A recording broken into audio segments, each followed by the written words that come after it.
Hey everybody, this is one more quick video about how to get chunks of text, blocks of text into a Google form that you would use for like a quiz or something like that. So what I've got here is a PDF file with a whole bunch of stuff. This one's by Alan Pease called Body Language, How to Read Others' Thoughts by Their Gestures. So let's say I want to put that text into here, and of course you'll want to caption it properly and make sure that you're, referencing the person correctly and whatnot. But how do you get this text into here so that students can use it as a reading passage and then make questions from it? So the first thing, what you'll want to do is you're going to want to save as other within, this is Adobe Acrobat Pro, by the way. There are other programs that will do this, but I'm using Adobe Acrobat Pro. If you don't have Adobe Acrobat Pro, I think there are even online websites where you can convert PDF to JPEG, and that's ultimately what you want to do, but you want to get just the one page that you need. So firstly, what I'm going to do is File, Print, and I'm just going to print the current page, because that's all that I want in this case. I might not even want all of it, so let's do Print, and I'll save it as sample page in this case, replace it, that's fine. Okay, so I've got the one page. Now, if you have Acrobat Pro, the easy thing to do now is File, Save as Other, Image, JPEG. Again, this is going into Forms. I'm pretty sure I've got the settings correct. So you want JPEG, your settings, set it to 300 pixels per inch, high, standard, and then embed off and color space automatic, and then we'll do OK. And then sample page is fine, it's saving the desktop, okay? Now, yes, there we go. So, this is a JPEG file of that same page. Now, for instance, I might not want the picture here, I might not want that stuff, so I might want to do some photo editing. I just made a video today about photo editing that you can look up on this page. It's simple photo editing using something like paint.net, so let's do that. Let's right click, open with paint.net. And I don't know, let's say I just want this one paragraph right here, so I'm going to highlight it, do image, crop to selection. Okay, I didn't do a very good job, so let me recrop it. I like to try to get this as close as I can without cutting off any of the, of course, words or anything, only because it then makes it a little bit smaller and just seems to blend more seamlessly inside of forms if you make it as small as possible, I've noticed.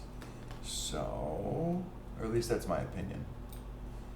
There we go. You might have to do crop a couple of times. All right, File, Save. I'm going to keep that at the defaults set to 100% here. It's 638 kilobytes. They should be fairly small files. If you've got something that's about this size taken from Adobe and set to those settings that I have, and that's important because there is a file size limit in Forms. And there's also a size limit as far as the number of pixels, I believe, as well. So let's go with this. And we'll close it, double check it again. Okay. Now, I've got just a simple quiz that I had thrown together for some previous videos, so let's do, we'll come down here, we'll add a section, call it reading stuff, and now we'll do add image, I can drag a file or browse, so I can either do browse and find the image there, or I can just drag and drop this. Now, if it's the wrong size, if it's not going to work, it'll give you an error on that screen. If it doesn't give you an error, then it'll come up right here. So image title, I might say, excerpt from Alan Pease book, whatever. And then I can go below that and start adding questions about that text that's up above. Now, I believe we can do PDF to Jpeg Converter online, maybe. Converter for choose PDF file, and we have to choose that sample page, open.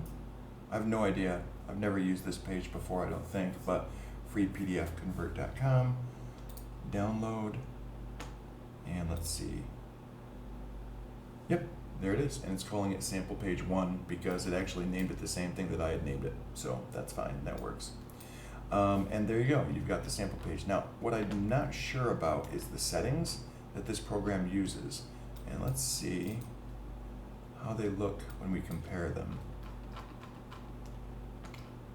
Pretty similar, but you notice when I zoom in, I'm able to zoom a little bit more on the one that I did, probably because of the number of pixels per inch setting. This website might use a lower, like maybe 150 or something. And when you're that close, they both start to get a little bit blurry, but it looks like using the web page one is definitely blurrier. You can see like this artifacting in between the words and stuff, which exists here, but there's less of it. Like for instance, this space here is pretty wide open, whereas in here you can see some of these dots and stuff. So that's sort of the difference. For text, this is going to be totally fine. You're probably not going to have any issue.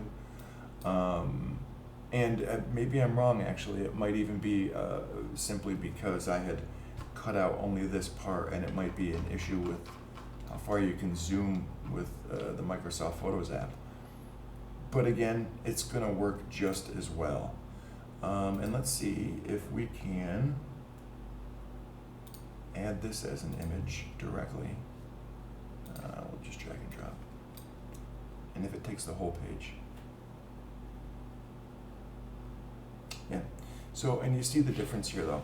So when you put in text that is a smaller bit of text, the text will come up larger. Here you see when you don't cut off, like if I had cut off these big margins and stuff and gotten rid of the picture and everything, then the text would fill up a larger spot widthwise and you'd be able to read it a little bit more easily. So let me sort of show you what I mean. That.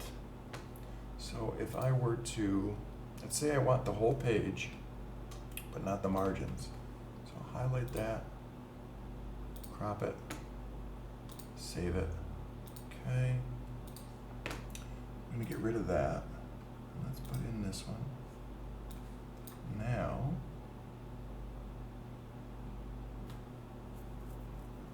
and you see that's a hell of a lot easier to read. It's almost close, actually. Yeah, darn close to the one I had done earlier. You see it is a little bit fuzzier, but that shouldn't be a big problem. The thing is to make sure that you crop at least the width so that you only get the text in there. That's going to be the most important thing because it basically, you're cropping out the margins and it's sort of stretching out the text almost as far as the way that it's seen in forms. Now obviously this is the form creator, and what students will see is going to look a little bit different. You've already responded, okay. I'd have to change the setting, I guess, in order to preview this correctly. But at any rate, what the students will see won't have some of this extra stuff in there. But this is basically how well they'll be able to see the text. And you gotta kind of keep that in mind because especially if students are using it on a tablet, especially if it's a low resolution tablet, some students are probably even doing work on a phone. And even if it's a large phone, that's going to be tough to read, especially if the quality is low or if the text is small. So it's important that you crop off the junk that you don't need to make it as readable as possible for students. I would say use the highest settings that you can, but unfortunately, if you use settings that are much higher than this, like I think the next jump up in Acrobat is 600 pixels per inch, and it makes the file size too large, if I'm not mistaken, or it just becomes something that forms, at least in my experience, doesn't deal with well. And so 300 pixels per inch seems to be good in terms of resolution, resolution per inch anyways. And the text tends to be pretty readable and everything, but really, this website, freepdfconvert.com, that seemed to work pretty well also. The important bit is to cut off the junk that you don't need. So hopefully that helps, at least with some, English teachers anyways, or really any language teachers. Yeah, enjoy.